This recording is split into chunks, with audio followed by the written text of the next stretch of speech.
Good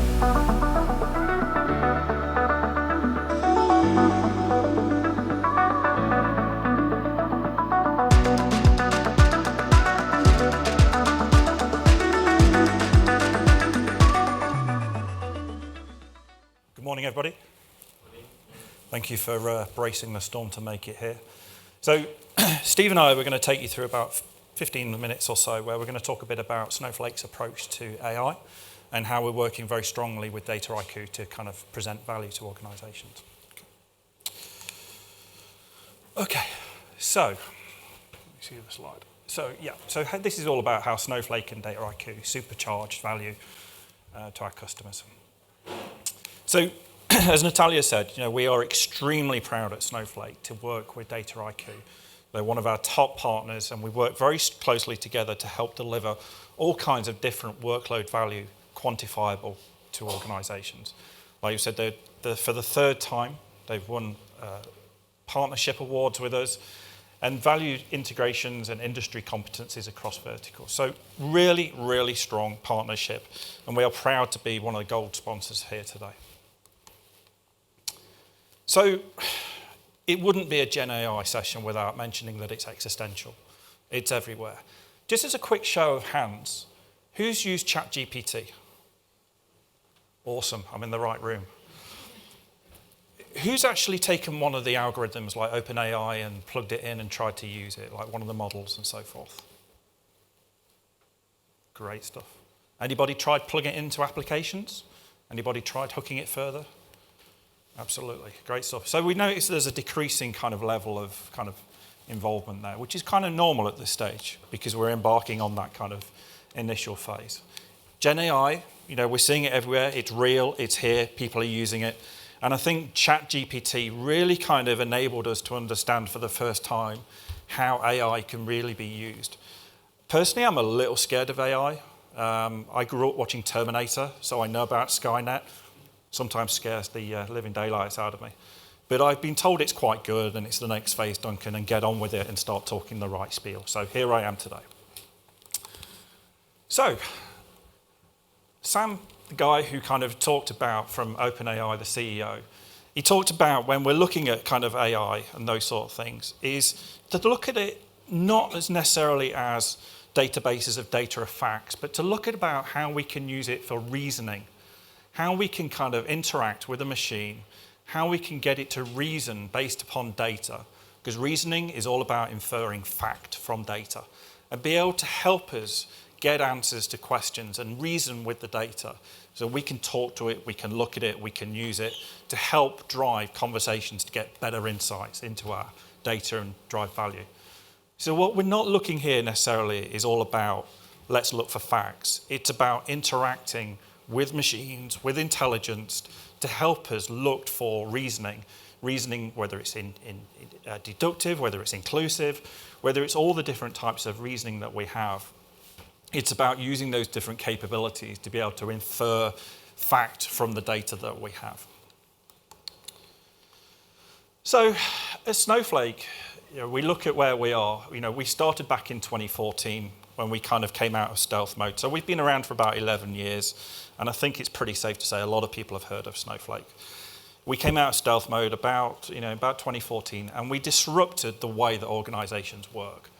What we wanted to do was make it easy for people to kind of get at their data without having to worry about infrastructure, without having to worry about extra costs, without having to worry about IT restraints and those sort of things. Our aim was to try and make it easy for people to get the data, do stuff with it, and derive value.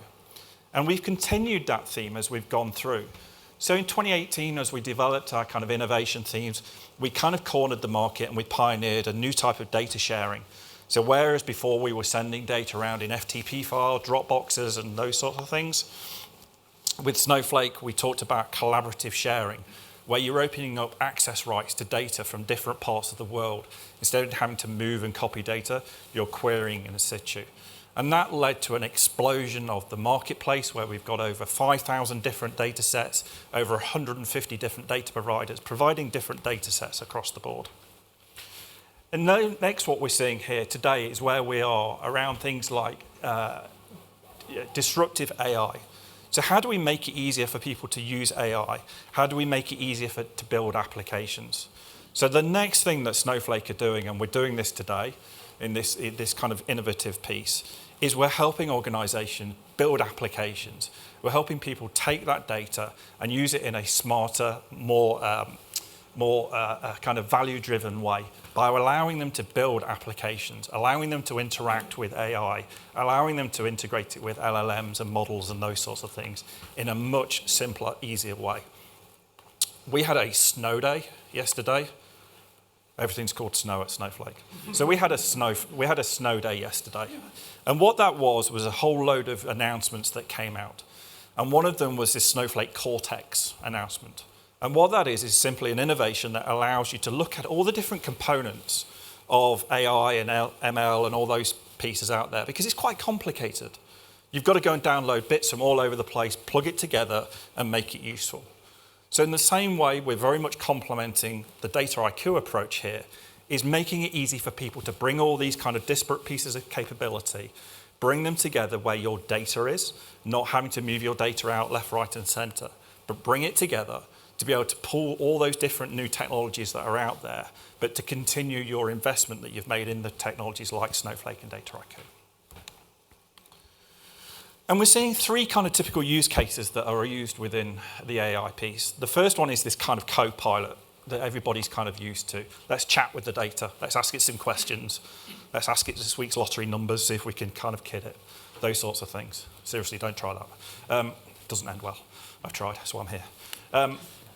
The second one is kind of accelerating employee expertise. And we talked a little bit about this earlier on in the previous presentation. Is about how can we use AI and ML to help accelerate employee onboarding and their knowledge? How can we help them with their own kind of concierge-based onboarding, with training? What do they need? How do we help them better ramp up, quicker, smarter, faster? So we're seeing a lot more about employee expertise. How can we make them more productive for developing code?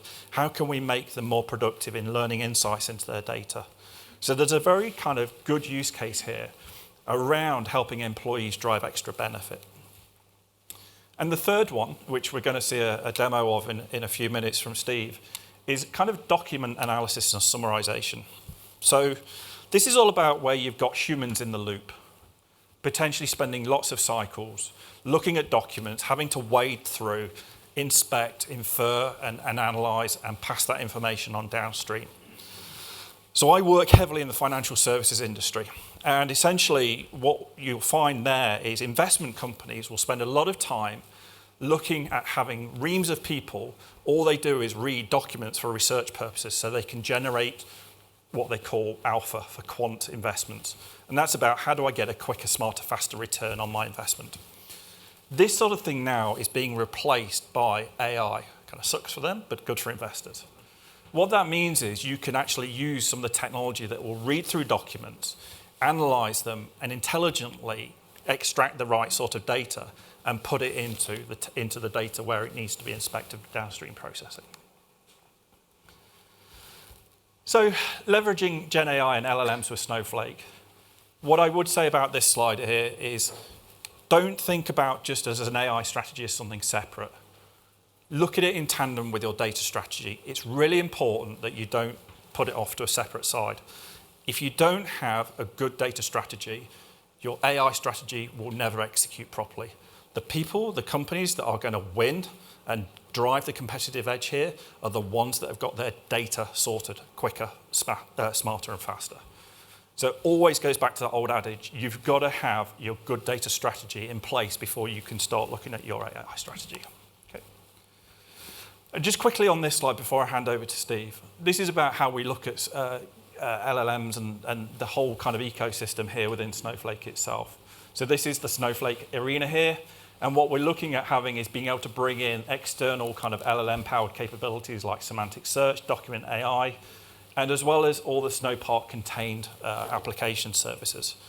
What that means is where we couple with companies like Dataiku is that you can, if you want to, run Dataiku inside Snowflake itself as a container service if you wish to do it that way. What that means is all your data is in one place. It's much more easier, it's much quicker and more streamlined from a development process if you wish to run it. They are one of our inaugural partners in our kind of native apps platform here. So without further ado, all I'm going to do is hand over to Steve, who's going to take us through a bit of a demo on the document AI piece to look at how we work together on that. So Steve, welcome to the stage.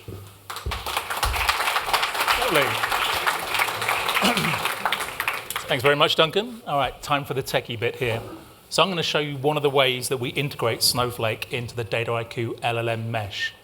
So starting off, we can use the Snowpark ML API to take one of our open source LLM models, say Llama 2, Falcon, and we can deploy that to Snowpark container services, where we can tweak things like GPUs, container sizes, all those kinds of things. Now, you may say to me, Steve, why would we want to do this? Well, if you're an enterprise and you want to start experimenting and working with LLMs, and you want to run that over your data, which is already in Snowflake, but you have concerns about pushing that out to an external API, this can be a great way of addressing those concerns. So this is a private model here, and it's running inside the Snowflake VPC. So all that great Snowflake security that you're used to and you love, you're going to get it with this. And of course, Dataiku can communicate here. We can send data. We can send prompts to this LLM. And even more importantly, we can have this as part of the full workflow within Dataiku. Again, Kurt talked about the mesh a little bit earlier. You know, there's a lot more than just this part of it. There's the full workflow, and you can do that within Dataiku. Okay, so let's bring this into the real world. So we're going to use that one that Duncan mentioned. Oops, not quite things. We're going to use the example that Duncan mentioned, sorry, a little bit early. So we're going to take some transcripts. So this is a customer call center from a bank, and the customer on the other side, and it's classic things. I want to close my account, or I want to transfer some money, those kinds of issues that they might be having. And we can use that LLM to summarize that call, and we can use it to generate information such as, was the customer happy? Was this problem solved by the particular person taking this, the agent taking this call? And we can pull all that here. So this is kind of a way that we can start to understand our customers better, and we can start that feedback loop that Duncan mentioned as well. We can start to improve this as we go through. And we can take it further than that. We can also then bring that agent into it. We can push the results out to that, and again, start working on that and understanding how the model is behaving. Now, of course, in data like this, there's going to be a lot of private information, maybe social security numbers, names, name of your first pet, make and model of your first car, which in my case is a mini metro van, which is a tragic thing to have to say to them. But you're going to want a way of working with that data. So again, as part of that mesh, we talk about how we can deal with sensitive data in a responsible and auditable way. Again, another part of the mesh strategy there. I'm just going to wait and see if this actually starts up. Do I need to press it again, or is it going to start? I'll try pressing again. We'll see if that works. Ah, wonderful. All right, so we've got some of our transcript data. Here we can see, we can identify in Dataiku that this is GDPR sensitive data. Then we're going to use the Presidio library from Microsoft, and we're going to anonymize that data within this raw data set. So again, taking out things like names, addresses, the first car you had, all those kinds of good stuff. And then we can take that data and we can expose the output, the anonymized output, to a different set of users within that organization. The next stage, you're going to be seeing a lot more about this Prompt Studio later today. We can get our data scientists involved. They can use that private model there that we have on Snowpark Container Services. They can generate the prompts, they can engineer them. They can ask, was this problem resolved? Was the customer happy? And again, because all of this is happening privately, we're addressing those worries and concerns of the organization about data leaving that particular organization and going outside to an external API. Once we're happy with that, we can then deploy that model to that full workflow, and we can run it across the full data set, all our call transcripts that we have there. And again, we can take it further. We can use scenarios in Dataiku to automate this, to take that and push those outputs from the LLM model out to the agent. And again, we're calling out here, we're telling the agent, this is LLM generated, so we're tracking, we're showing where LLMs have been used. And we've even got a feedback form here as well. So the agent could go back, and they could say things like, okay, this was good, model was on point for this, not on point for that. And we're starting that feedback loop. We're starting to understand how the model's behaving, and that's how we can improve over time. So very quick one. I've only got 39 seconds left. So hopefully this is a nice way to show you how we can work together with companies such and partners such as Snowflake. And again, because I'm on commission from Kurt for mentioning mesh all the time, just a couple of quick things. So again, we looked at how we can work with private data, secure that. We looked at how we can work with organizations. We looked at how we can track and trace those models and what the output is being used for and audit that path. And with that, I guess I'll hand back to one of you two to finish off. All right. Thanks, everyone.